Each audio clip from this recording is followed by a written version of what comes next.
बालाघाट में बाघों की हो रही घटना में उत्साहजनक नतीजे सामने आ रहे हैं। 3 दिन में ही अब तक 108 स्थान पर बाघ और तेंदुए के प्रत्यक्ष और अप्रत्यक्ष 111 साक्ष्य पाए गए। ये घटना 23 नवंबर तक चलेगी। 2018 में हुई घटना में 22 बाघों की संख्या सामने आई थी। हर 4 साल में गणना होती है। बालाघाट में बाघ की गणना जारी है और आज तीसरा दिन है। बालाघाट में जिस तरह से बाघ की गणना की जा रही है उसको लेकर इंडिया न्यूज की टीम ग्राउंड जीरो पे पहुंची हुई है। अधिकारियों की टीम यहां पर बाघ गणना कर रही है। एसडीओ साहब स्वयं इस टीम पे लीड कर रहे हैं और वे बाघ गणना का स्वयं आकलन कर रहे हैं कि किस तरह से उनके अधीनस्थ अमला है वो गणना किस तरह से करते हैं। ये बालाघाट का नवेगांव का घना जंगल है जहाँ पर इस समय गणना का कार्य चल रहा है। हमारे साथ में इस समय वन परिक्षेत्र अधिकारी मौजूद है। हम उनसे ही जानना चाहेंगे कि वे गणना को किस तरह से जी सर बताएं, गणना किस तरह से हो रही है? ये कुल 6 दिवस का कार्यक्रम है और ये देशव्यापी कार्यक्रम 2022 की बाघ गणना के तारतम्य में किया जा रहा है, जिसका आज तीसरा दिन है।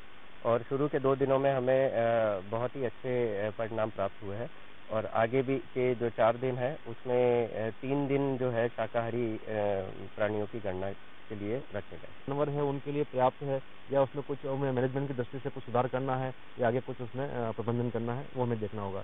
इसी के साथ में हमें ये भी देखना पड़ेगा कि यहाँ पर जो मानव का इंटरफेरेंस है, ह्यूमन का डिस्टर्बेंस है, वो कितना है यहाँ पर, उसका भी आकलन किया जाएगा कि कितनी पगडंडी यहाँ से गुजर रही है, कितना अवैध कटाई की कितनी यहाँ पर बनी हुई है, साथ में यहाँ पर जो केटल है, मवेशियाँ हैं, कितना दबाव यहाँ पर है। ये सारे आकलन करते हुए इसका जो हैबिटेट जो है मैनेजमेंट, उसका जो अध्ययन इसमें किया जाएगा। मध्य प्रदेश का बालाघाट जिला बाघ नगरी के लिए खास पहचान रखता है।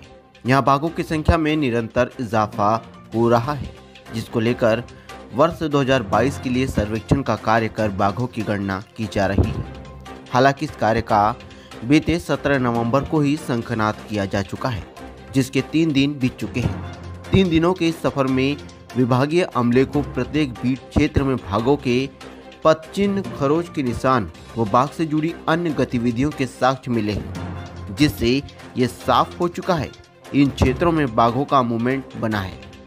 वन विभाग ने इस कार्य योजना के तहत वन परिक्षेत्र में कुल 434 सेंसर कैमरे भी लगाए, जिनमें बाघों के मूवमेंट की तस्वीरें कैद होती रहेगी, जहां तस्वीरों के हिसाब से बाघों की पहचान कर उनकी गणना का कार्य पूरा किया जाएगा।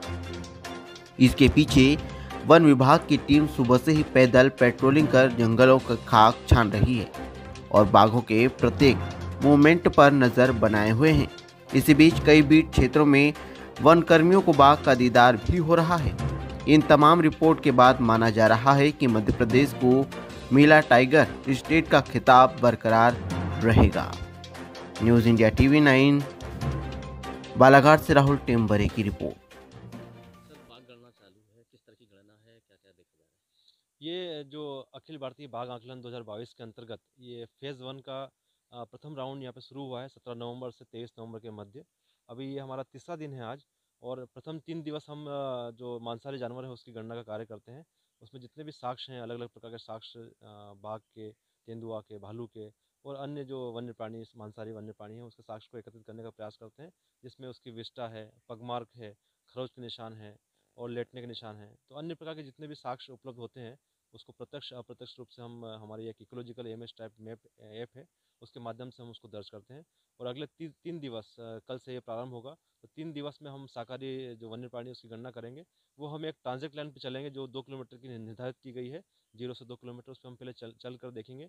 जहाँ कहीं भी हमें शाकाहारी जानवर मिलेंगे तो उसको हम उसकी बेयरिंग लेके उसकी संख्या को आकलन करके कितनी संख्या में उपलब्ध है और हमसे कितनी दूरी पे है वो हम पूरा ऐप में उसको दर्ज करेंगे। और जब लौट के आएंगे तो उसमें हर 400 मीटर पे प्लॉट बने हुए हैं, उस प्लॉट पे फिर हम वहाँ पे किस प्रकार की वनस्पति उपलब्ध है उसका आकलन करेंगे।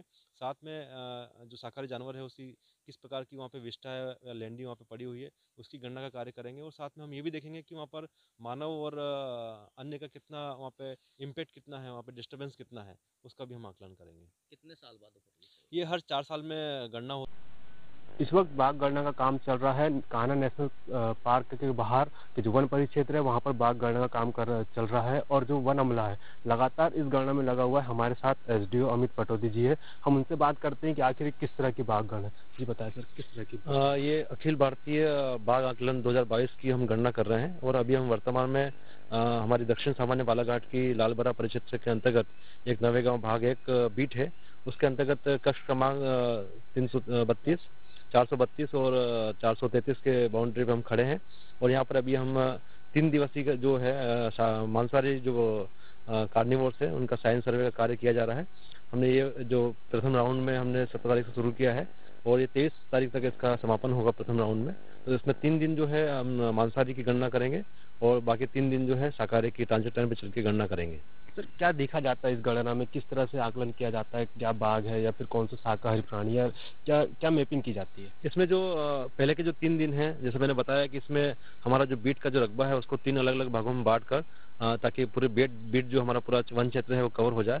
तो हम एक जो प्राकृतिक जो ट्रेल बनी हुई है, पगडंडियां बनी हुई है, रास्ते बने हुए हैं, उस पर हम चलने का प्रयास करते हैं और चलकर फिर उसको जितने भी साक्ष्य उपलब्ध हैं वहाँ पर मांसाहारी जानवरों के, उनको हम खोजने का प्रयास करते हैं, हम ढूंढने का प्रयास करते हैं। उसको ढूंढकर फिर हमारा जो एक ऐप है, इकोलॉजिकल स्ट्रैप मैप है ऐप है, तो उसमें हम उसको फिर सारे जितने भी साक्ष्य हम प्राप्त होते हैं उसका जियोटैग फोटो भी लिया जाता है और साथ में वो किस प्रकार की वन्य प्राणी का है और किस प्रकार की उसमें हमें साक्ष्य प्राप्त हुए हैं, चाहे विष्टा हो या पगमार्ग हो, खरच के निशान हो और भी, या तो हमें जैसे प्रत्यक्ष कर में मिल गया, इस तरह के जितने भी साक्ष्य उसको हम उसमें एंट्री करते हैं। Chittaranjan Nerkar, news state, Balaghat.